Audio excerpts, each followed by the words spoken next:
The views and opinions of this program are those of the hosts, guests, and callers. There is substantial risk of loss in trading futures and options, which you should carefully consider prior to trading.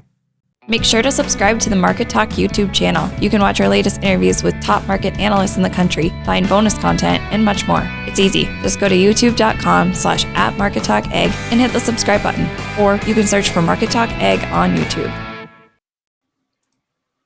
Well, joining us now here on the program, we want to learn more about a new program developed by Cargill called Elevate and how it could help with your grain marketing decisions and more.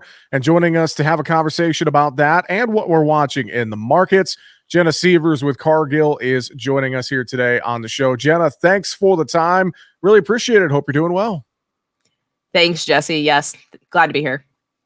Well, let's talk about Cargill and Elevate, and why has Cargill developed Elevate and the Elevate platform? Why is now the right time for Cargill Elevate? Can we just start there? Yeah.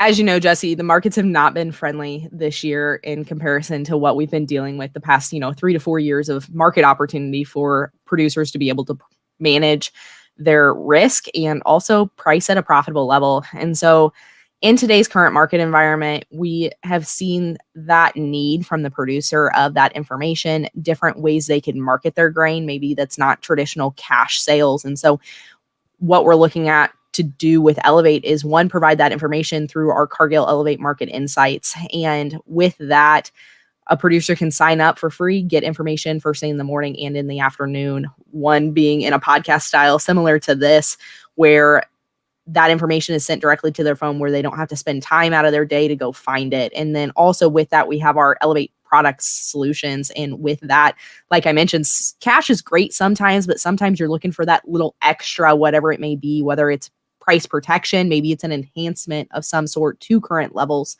And you can get both with those Cargill Elevate product solutions. So, information, I think, is power in this day's market trading. So how exactly does this work? You mentioned farmers could sign up for free. I mean, what should farmers expect with the podcast and some of those insights? Can you give us a little deeper dive on the service? Yeah, Jesse. So first thing is a text. We all know that we all get busy. We're not sitting at our desk every day when things need to be done in the field. First thing in the morning, 9 a.m., we wait for the market to open at 8:30 Central Time, of course, and we digest, shortly, and we'll get out a text to you with what the markets are doing, up or down, and then what we're looking at for the day, what's happened. So that's your brief overview for the day of what's going on at the open, and then at the close, we actually do a podcast that will be sent to you around 3 p.m. Central of a recap of what's happened for the day. What are some price ranges we're looking at? And maybe some ideas here and there, not every day by any means, because it's not always an opportunity every day, but really what's happening at the open, and then a recap of what's happened throughout the day and what we're looking for the rest of the week. Well, and I think all of that kind of just speaks to the different opportunities that farmers need to try and take advantage of with their marketing, especially with kind of this down cycle, so to speak, that we're entering into right now in the ag economy. It's super important to use all the different information that you can, I think, to make informed decisions on your operation, isn't it?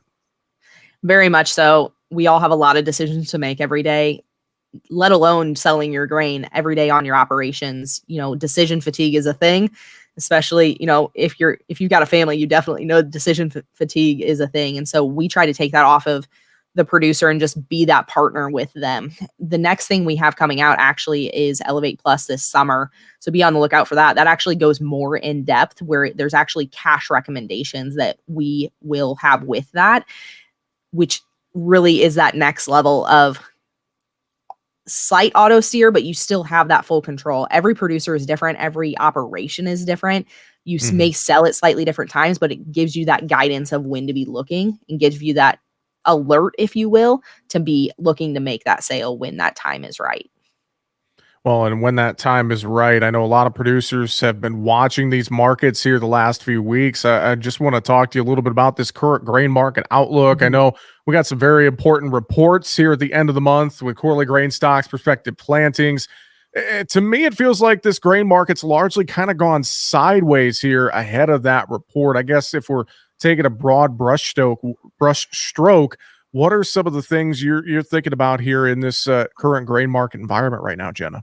Yeah, luckily we've been able to see a little bit of a lift the past 2 to 3 weeks, which has been really nice to see with some funds covering in the market, especially on corn. We know that Brazil is not doing us any favors with growing a decent crop this year in comparison to, Argentina was half of their production last year that they're seeing this year.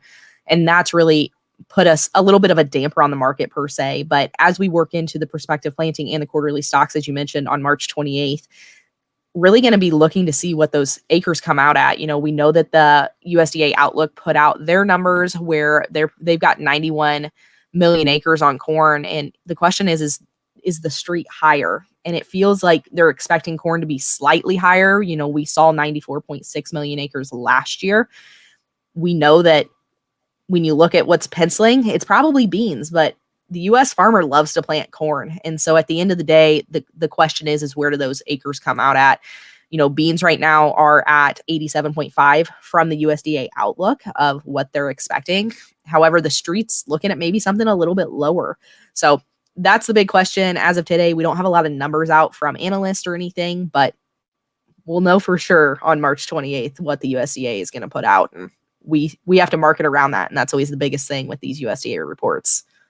Yeah, very true. Well, I think marketing around that, a lot of farmers have been very undersold to this point here with some of their marketing and looking at both old and new crop. I mean, just from a risk management perspective, what are some things that producers really need to think about here ahead of some reports from USDA that are always known for their surprises, and really even beyond that too into the spring planting season, Jenna?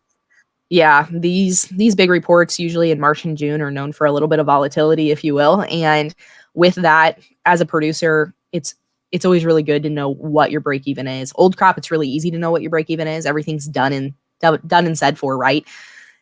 As we move forward, estimates are great and you can work off of those estimates. And I think knowing that is the first key to understanding where you should be and what you should do. Knowing your break even kind of allows you to know which way you should go. So if you are near your break even, be looking at putting in protection. If this market moves down on you, does that mean that you're not losing money? And if so, what can we do today? Maybe that's a cash sale and moving some grain. Maybe that's protecting yourself to the downside. New crop, there's been a lot of opportunities with these Cargill Elevate product solutions where you could still see a $5. There's certain things that you have to do to make that work on new crop, but there is still opportunity there, and that should be profitable versus the numbers that I'm seeing out of the University of Illinois that I'm seeing on my own operation. And so that's the biggest thing, is sometimes looking at when you may need cash flow, when you need to move that grain for storage, and what's going to be profitable when you need to get going this fall. That's been the biggest thing, is you always need sales on at the fall. So why not prepare yourself and set yourself up for success? Well, of course, we know the risk of trading futures and options can be substantial. And I think, in the last few years, Jenna, a lot of farmers, they didn't necessarily have to worry as much about what that price was because prices were so good that they could afford to wait. And now with prices kind of back down and a little bit depressed, it's almost like you just have to be a bit of a smarter marketer in this time frame, right? Smarter, it's really easy to say, Jesse, and I think you would agree with me on that. It's always easy to look back and be like, yep, we should have done that. However, I think the biggest thing is really looking at the numbers and taking the emotion out of it. It's really easy to say from my seat looking into somebody else's operation, but when I go back to my own, there is emotion in it. We've put a lot of hard work and sweat equity into growing that crop. The biggest thing that I've seen be successful for farmers is putting a plan together and working offers, however that may look for that producer, whether it's into a Elevate product solution or a cash sale, and making sure that those offers are working, because a lot of that opportunity that has been presented has been really quick up and then straight back down, as the market's seen a lot of selling on these jumps that have, suppressed the market right after that jump. Well, good thoughts and good things to consider. And back to Cargill Elevate here as we kind of wrap up, Jen. If producers want to learn more, take advantage of the service, how are they going to get more information? Where can they go for more? Well, Jesse, we're hoping that you can put the link in the show notes so that producers have a very quick access to that. Elevate Insights, as Jesse has mentioned, is free. So it's really it's a quick form, name, where you're at, your email, your phone number, so that you can get the information, of course. Really easy to access it there, especially if you don't have a Cargill rep. If you do have a Cargill representative that you work with, be sure to reach out to them. They can also get you signed up. They can talk to you more in depth about the Elevate product solutions. If you're wanting to get some more grain sold at those profitable prices, we can definitely find a solution that fits your bias and achieves what you're looking for. Well, we will put that information in the show notes as well. And really appreciate the time talking about Cargill Elevate and a quick look at the markets here as of late. Jenna Severs with Cargill. Thanks for joining us on the show today. Really appreciate it. We'll talk to you again soon. Thanks, Jesse.